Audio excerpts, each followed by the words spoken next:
My daughter said I was ruining her marriage, so I left and took the deed with me. The pot on the stove was bubbling gently, and the smell of roasted garlic and chicken broth filled the small suburban kitchen. I stirred the soup with my left hand, my right wrist still wrapped in a brace from the fall I'd taken on the ice a few weeks ago. My balance wasn't what it used to be, nothing was. But I could still cook, I could still help. Or so I thought. Ellie stood near the counter, arms crossed, eyes narrowed in that way she used to do when she was a teenager and didn't get her way. But now she was 33, married, a mother herself, and the look in her eyes wasn't frustration, it was something colder, final. "You know what, Mom?" she said sharply. "You can just go. I can't afford to take care of you. You're a burden. I'm done." I stopped stirring. My heart thudded, slow and deep. She wasn't finished. "Please, just let me live my life. Let me breathe. I'm not your child anymore, and I don't owe you everything. I can't be your retirement plan." The words landed like stones. I turned to face her. "Ellie," I said quietly, "what are you talking about? I'm not asking you to take care of me. I've been trying to help." "That's the problem," she snapped. "You're always helping, always giving your opinion, rearranging the kitchen, correcting the way I talk to Noah. You act like this is still your house, but it's not. This is my home, my marriage, and you're ruining it." She didn't shout the last part, but it hit me harder than any raised voice ever could. "You're ruining my marriage." Behind her, Jake walked in from the garage, setting his keys down on the counter like nothing was happening. He glanced at us, sensed the tension, and opened a beer without a word. I looked at him, hoping he'd say something, defend me, diffuse this. He didn't. He took a sip, turned, and left the room. I didn't know what hurt more, Ellie's words or Jake's silence. I turned off the burner and set the spoon down, my hand trembling slightly. I thought of all the times I'd held her through the night when she had the flu, all the scraped knees I'd kissed, the school lunches I packed, the times I'd gone without so she could have new shoes or braces or summer camp. When her father died, just like that, no warning, heart attack at 42, I'd promised myself I'd raise her strong and safe. I took night shifts cleaning offices, day shifts at the local diner, and even did hair in our garage on weekends. I never remarried. I didn't want to risk bringing in someone who'd hurt her. She was my entire world, and now she was telling me to get out of hers. I moved in just 6 weeks ago, after the fall. The doctor said it would take at least 2 months for my wrist to heal. Ellie said, "Of course, Mom. Come stay with us. We'll take care of you." I'd been grateful, so grateful, but I didn't want to be a burden. I tried to pull my weight. I did the cooking, the laundry, picked up after Noah, paid the electric bill last month when Jake forgot and the shutoff notice came. I never complained. Jake didn't like me much. I saw it early on. He was polite when we first met, back when he was dating Ellie, but after the wedding, that changed. He had a way of looking through me, like I was part of the furniture. He never shouted, never cursed, but there was an undercurrent in his tone that made me feel unwelcome. Ellie used to defend me, but slowly she started mimicking him.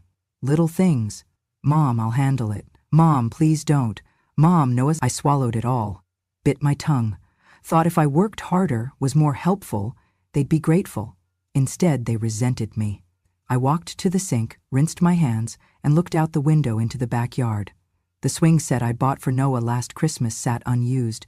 He was inside most days now, glued to his tablet, barely noticing when I called him for snacks or stories. I dried my hands on the dish towel and turned back to her. "I didn't know you felt this way," I said. My voice sounded small but steady. "I thought I was doing something good, something kind."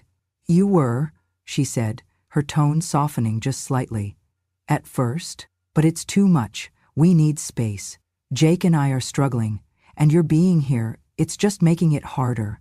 I nodded. That was all I could do, nod. Then I went to my room, the guest room, and closed the door. That night, I didn't eat dinner. I didn't cry either. I just lay in the bed I didn't pick, under a quilt I didn't make, in a house I used to own. Yes, used to own. This was the home John and I bought when Ellie was 4. It was smaller then. We built onto it over time, added a deck, remodeled the kitchen, planted that big maple tree out front that dropped golden leaves every fall. When Ellie got married and pregnant with Noah, they were living in a cramped apartment. Jake had just lost his job. They were drowning. I gave them the house, signed it over. It's yours now, I told her. For the baby, for your future. She cried and hugged me. I thought I was doing the right thing. But now I realized I'd given away more than a house. I'd given away my place in it. The next morning I woke up before anyone else. I sat at the kitchen table with a cup of lukewarm coffee and stared at the cabinets I once painted yellow. Then I went to my closet, pulled out a small fireproof box I'd kept hidden, and opened it. Inside was the deed. My name was still on it, in fine print, under a clause I insisted on when I signed it over. Lifelong right to reside.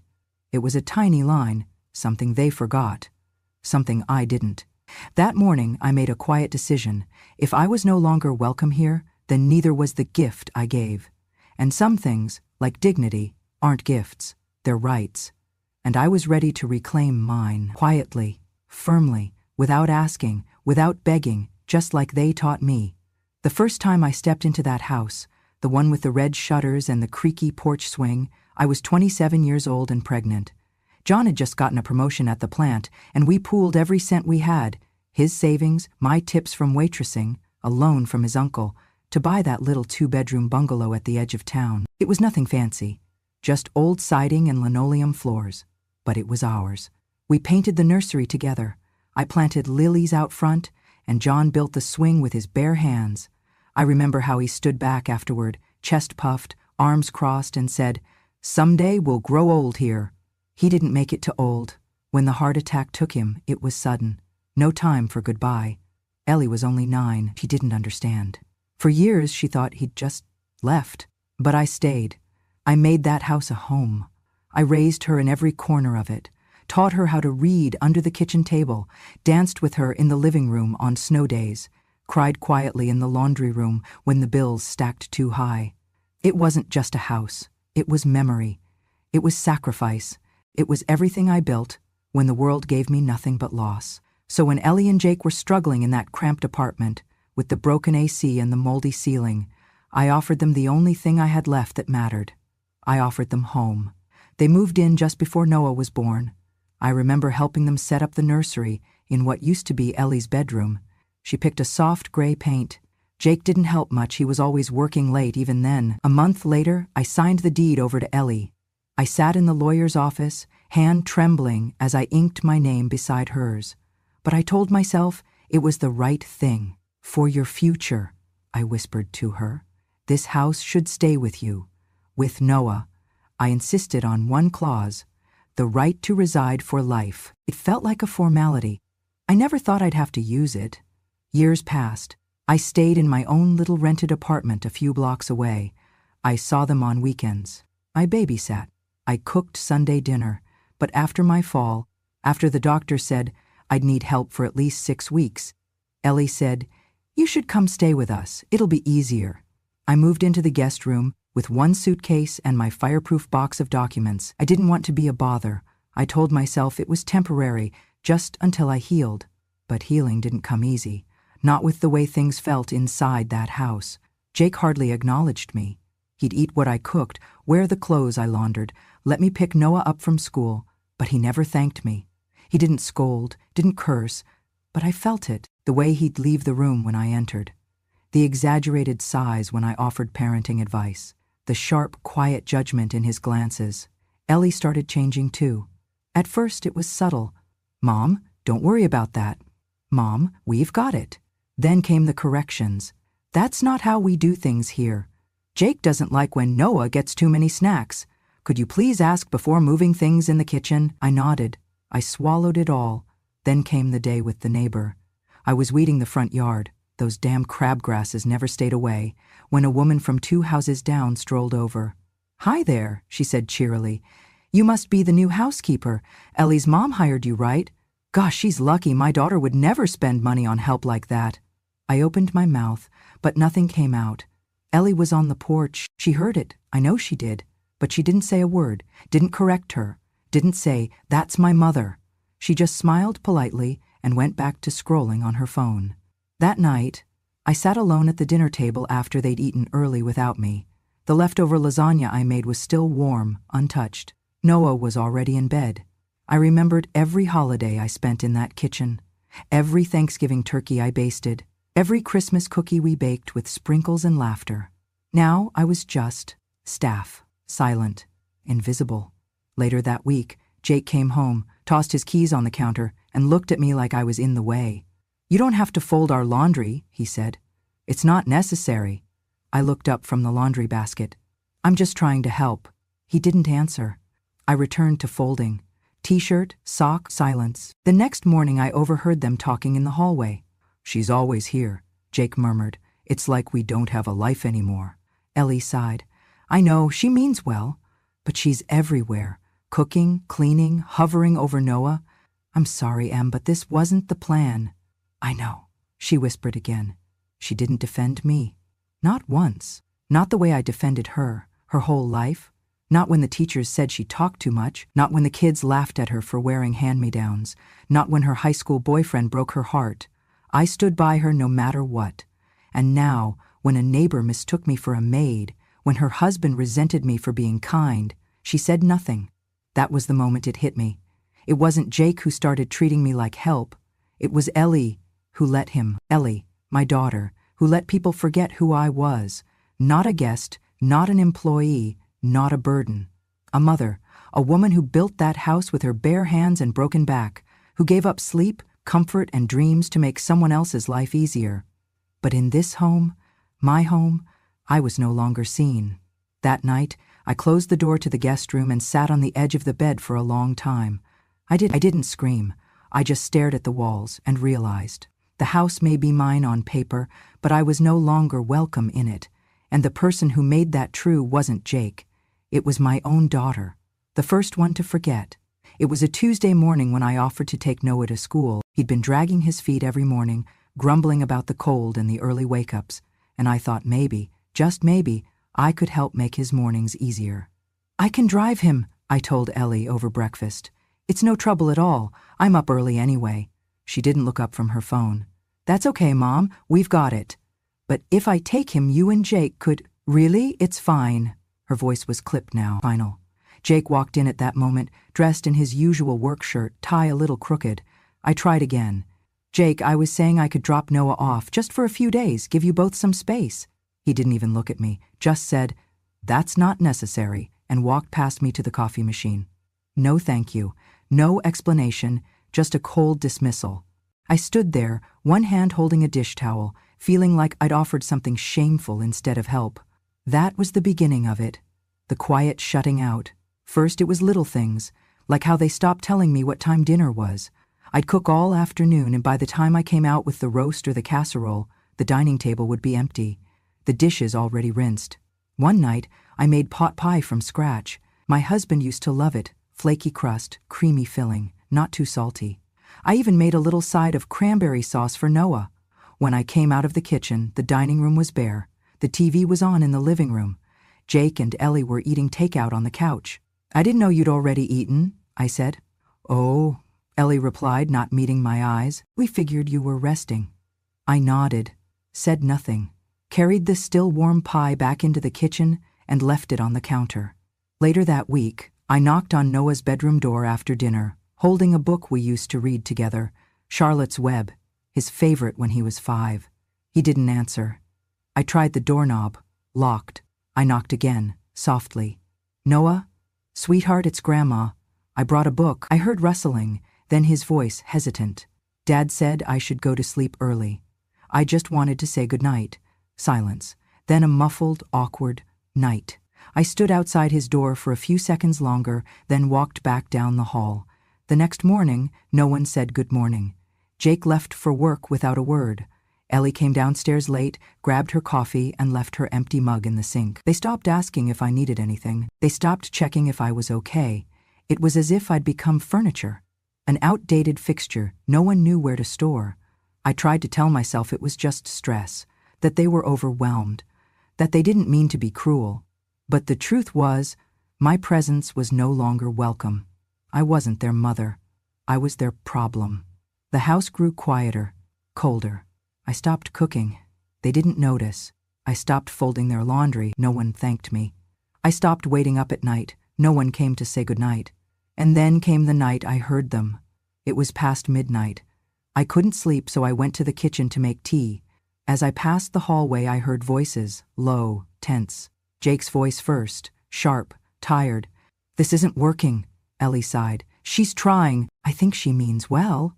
"I don't care if she means well. I can't breathe in this house, Em.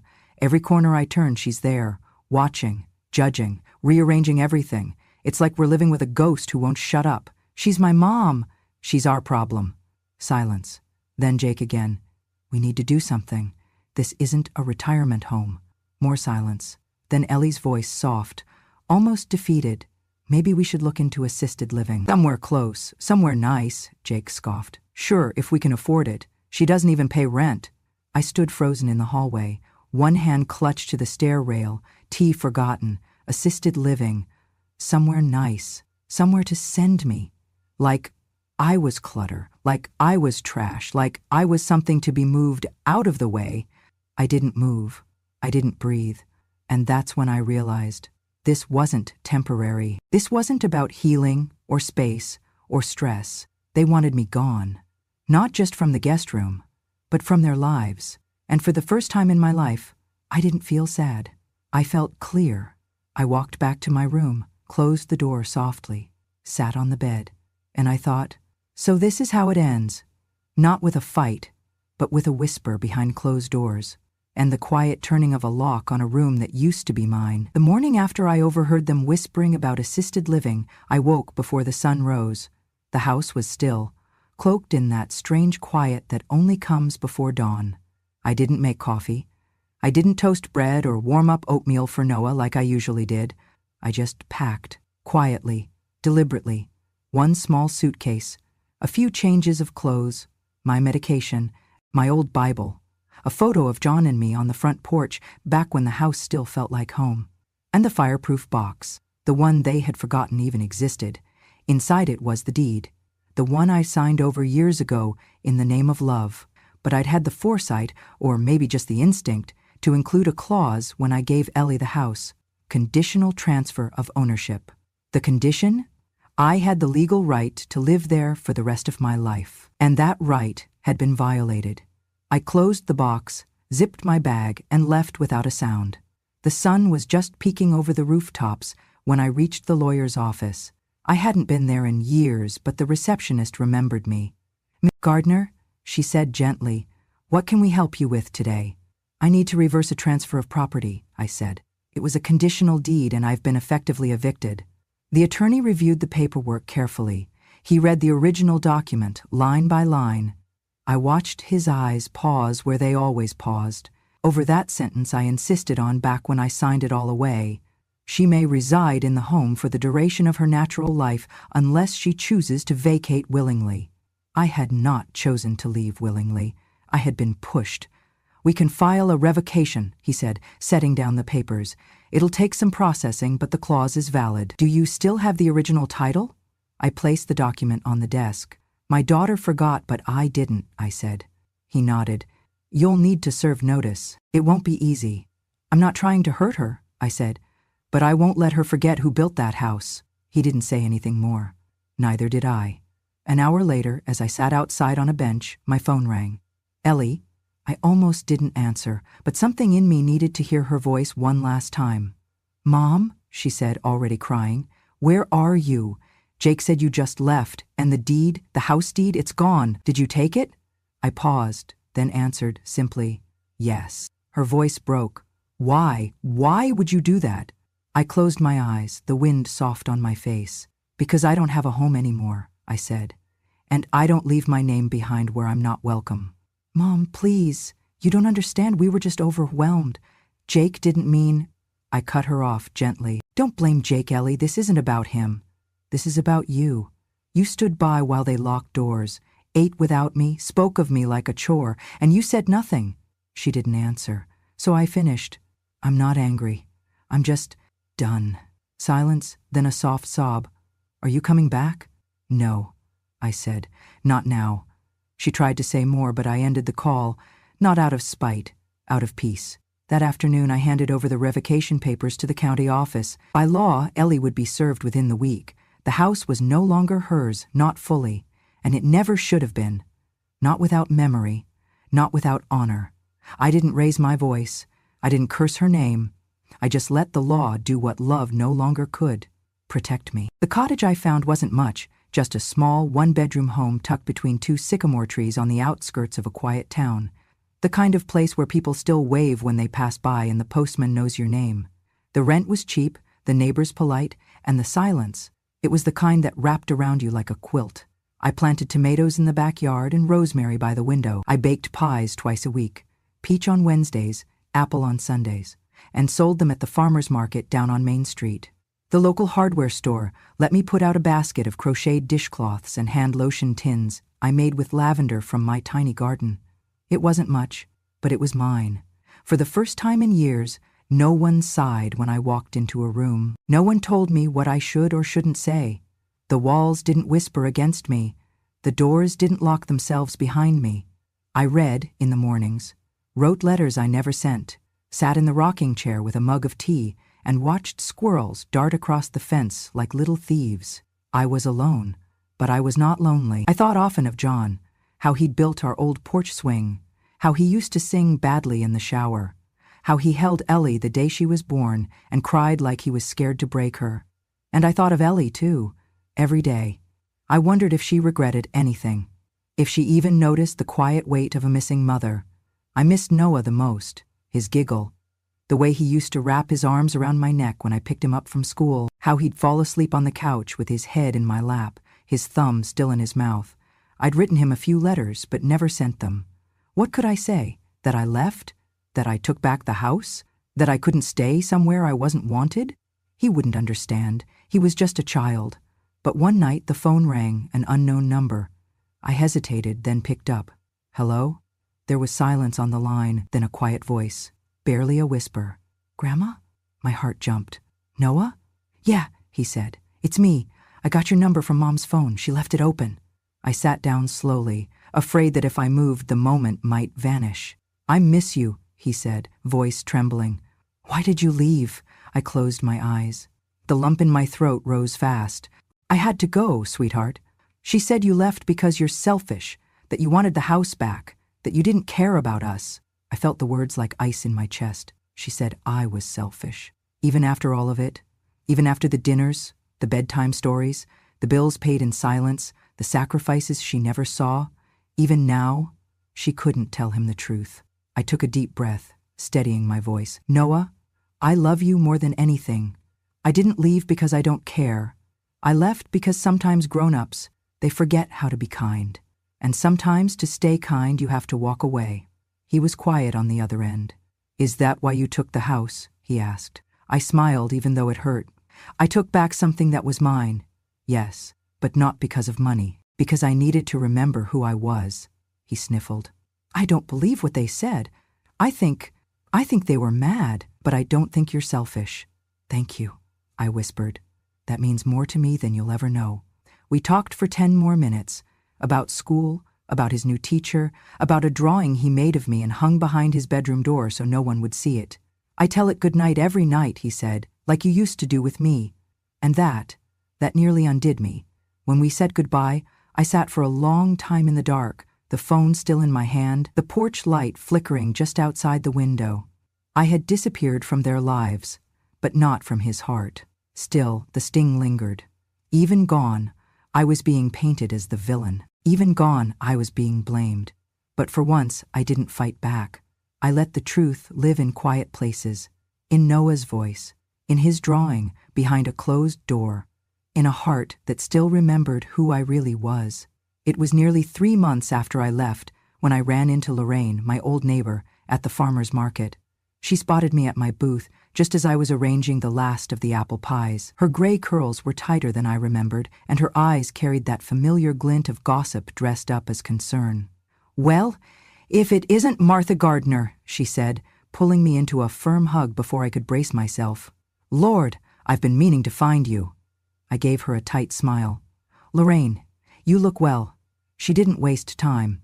I drove by your old house last week. Grass up to my knees, looked like no one's mowed in a month. Didn't see your car, of course, but Martha, I have to ask, are you okay? I'm doing just fine, I said, wiping my hands on my apron. She leaned closer, dropping her voice to a whisper. Well, you didn't hear it from me, but things over there have fallen apart since you left. I didn't ask her to go on.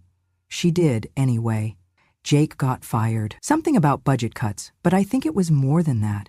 Ellie's been coming apart at the seams. She pulled Noah out of soccer. Can't keep up with bills. That boy misses you, I can tell. He just stares out the car window when I see them at the store. And Ellie, well, she's looking thinner than a rake, eyes all sunken.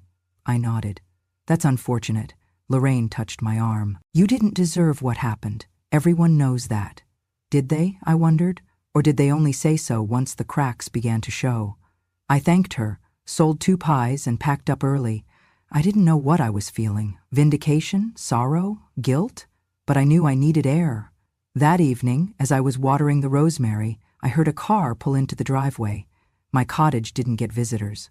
I froze, hose still in hand. As the car door opened, Ellie stepped out. She looked nothing like the woman who'd last spoken to me, with ice in her voice and fire in her eyes. Her blouse was wrinkled, her hair unwashed. She walked like her legs barely remembered how to hold her weight.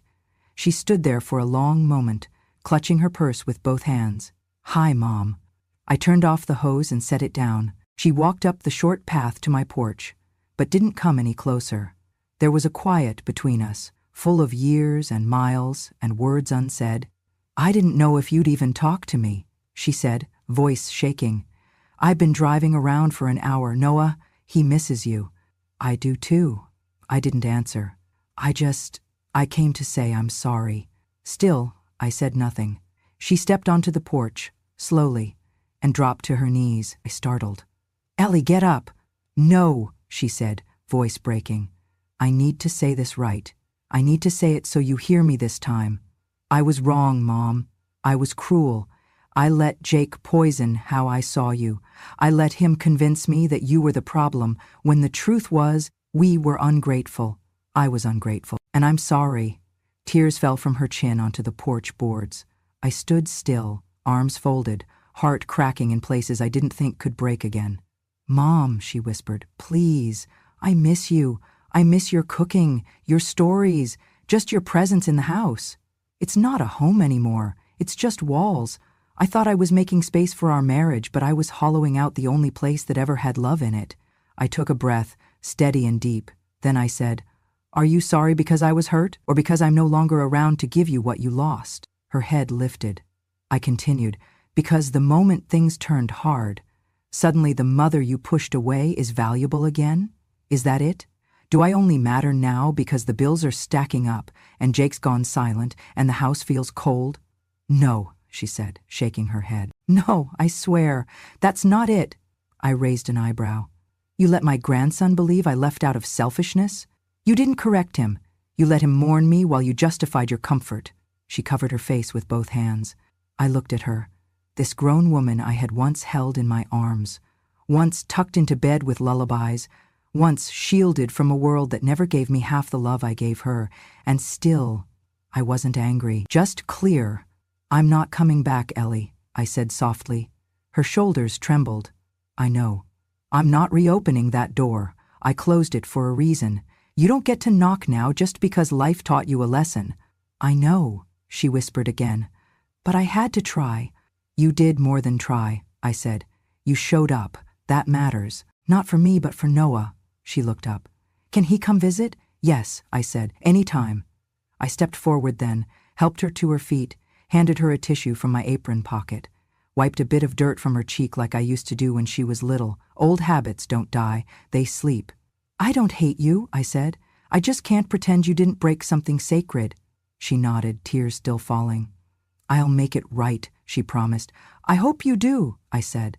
"But not for me, for him." She nodded again. "For him." She walked back to her car, slower now, like the weight she carried had a name. Regret. As the engine turned over, I turned back to my herbs, my pies, my quiet. Because sometimes truth doesn't arrive with a bang. Sometimes it pulls into your driveway, kneels on your porch, and whispers, "I'm sorry," too late for things to be what they were, but just in time for them to be something new. The letters started small, folded sheets of cream paper tucked into colorful envelopes I found at a thrift store. I'd write about my garden, the new kittens born under my porch, the smell of cinnamon when I baked on rainy afternoons. Each letter ended the same way. I love you, Noah, always. He wrote back once a week. He told me about his new math teacher, the kids at recess, the time he won a small prize in a spelling contest and wished I had been there to see it. He never once mentioned Jake. He did, however, start drawing pictures again. In one letter, he sent a sketch of my old kitchen. Before it went quiet, he wrote in his 8-year-old scrawl. He had drawn me standing by the stove, wearing my apron, spoon in hand. Noah was in the background, smiling. Jake and Ellie were nowhere to be seen. I cried that night, quietly, into my pillow. Not from sorrow, from the strange, aching gratitude of still being remembered for something good. I sent him puzzles, paperbacks, the same brand of hot chocolate we used to drink together, anything to keep the thread between us strong. As for Ellie, she called once every 2 weeks, like clockwork. The conversations were careful, cautious, but not cold. I just wanted to hear your voice, she'd say. I always let her talk, told her how Noah was doing from the letters, shared small details of my days. She rarely spoke of Jake anymore. Their marriage, I sensed, was a shadow of what it had been. Maybe it always had been. But one call, in early spring, was different. She cleared her throat and said, "Mom, can we talk about the house?" I stayed quiet. She continued, "I know I hurt you. I know I don't deserve anything. But Noah, he misses that home. And we're struggling. We can't afford rent elsewhere. I was wondering if you'd consider signing it back over." I let the silence stretch. Then I said simply, "No." She didn't argue. She just whispered, "Okay," and I heard her swallow back tears. "I gave you that house once," I said gently, "and when I did, it was out of love. But love without gratitude becomes expectation. That house stopped being a home the moment you treated me like I didn't belong in it." "I know," she said. "I've thought about that every day." "I don't say this to punish you, Ellie," I said, "but I need you to understand. Property doesn't teach character. You have to earn that lesson, the hard way. And that's okay." "So, it's final?" "Yes," I said. "But that doesn't mean I don't forgive you." She let out a breath, as if she'd been holding it for months. "Thank you, Mom." "I forgive you," I said again, "but forgiveness is not a return ticket. I won't go back to being the woman who disappears for everyone else's comfort. I'm not angry anymore, but I've found peace, and I can't trade it again, not even for you." "I understand," she whispered, "and I really am sorry." "I know," I said. "That's why I'm doing something else." She was confused. "What do you mean?" But I didn't tell her everything. What I meant was, I had quietly reached out to an old friend of mine from church, who now worked at a staffing agency in the city. I'd sent Ellie's old resume and explained the situation, without bitterness, just truth. Within a week, she had an interview. Within 2, she had a job. Nothing glamorous, just a stable position at a local nonprofit. Good hours, decent benefits. Enough to get her back on her feet. I never told her I had a hand in it, and she never asked. Sometimes, help doesn't need credit. Sometimes, it just needs to be done with clean hands and no need for applause. The more time passed, the more I saw Noah return to himself. His letters became longer, more joyful. He sent pictures of birds he spotted, of a tomato he tried to grow in a cup, of a cardboard oven he built to cook like Grandma. Ellie, too, changed. She started sending small notes of her own, never asking for anything, just sharing memories. A Christmas ornament I made when she was 6, a song I used to hum, a recipe she finally got right. I knew she was trying. I knew she was working through guilt, through shame, through the long shadows of mistakes made in love's name. And I let her, but I never invited her back. Some wounds close. Others stay tender even after healing. Forgiveness isn't the same as forgetting. And love, real love, doesn't always mean letting someone return to the place they broke. Sometimes, love is letting them live with the consequence and grow from it. As for me, I tended my garden, mailed my letters, sang to the kittens, and lit a candle each night for every version of myself I had ever been. The daughter, the wife, the mother, the forgotten, and now the woman who remembered who she was, even when no one else did. It became official on a Monday. The paperwork had gone through weeks before, but it wasn't until I held the envelope in my hands, crisp white, with my full name printed at the top, that the weight of it settled in my chest. The house was mine again, legally, undeniably, unapologetically. I stood in my kitchen, now painted soft yellow, with a blueberry pie cooling on the counter and 2 cats circling my ankles, and whispered to myself, "You're home." But I didn't move back. That chapter had closed. Instead, I listed the house for rent, but not to just anyone. I found a single mother with 2 children, recently evicted after her ex-husband stopped paying support. She worked long hours at a grocery store and still managed to get her kids to school each morning with clean clothes and lunchboxes. I met her at the local library. We talked over coffee. She cried when I handed her the keys. "You don't know what this means," she whispered. "I do," I said. I offered it to her for next to nothing, just enough to cover taxes and maintenance. She tried to argue, but I waved her off. "Everyone deserves a soft place to land," I told her. "This house has held sorrow before, but it can hold healing too." That fall, I turned my cottage kitchen into a small business. My online pie orders grew slowly at first, then steadily. People liked the handwritten thank you notes I slipped into each box. Some even wrote back.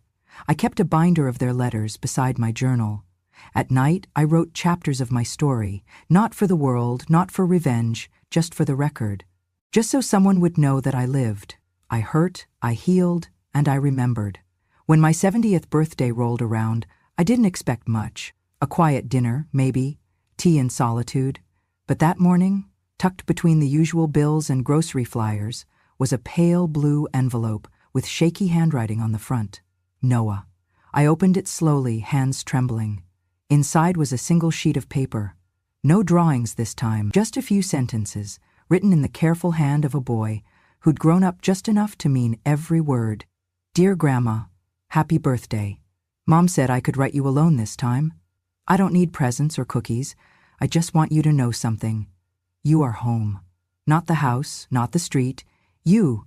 I hope one day I get to live with you, because when I'm with you, everything makes sense. Love, Noah." I pressed the letter to my chest and let the tears fall, not out of grief, but out of grace. I didn't need a mansion. I didn't need to be adored. I just needed to be known. And for the first time in a long, long while, I was, by the only heart that mattered. I sat at the window that evening, the sun dipping behind the trees, casting gold across the porch. My rosemary bush swayed gently in the breeze. Somewhere, a neighbor's wind chime sang. The house I had given, reclaimed, and released now held new laughter, a new family, a new beginning. And I had myself, my name, my home, my peace. If you've ever been made to feel like a burden, if you've given your whole life, your time, your hands, your heart, only to be turned away by those you loved most, let Grandma True Stories speak for you. These are the stories not everyone dares to tell, but everyone needs to hear. Subscribe to the channel today, because when a grandmother finally speaks, no one has the right to ignore her.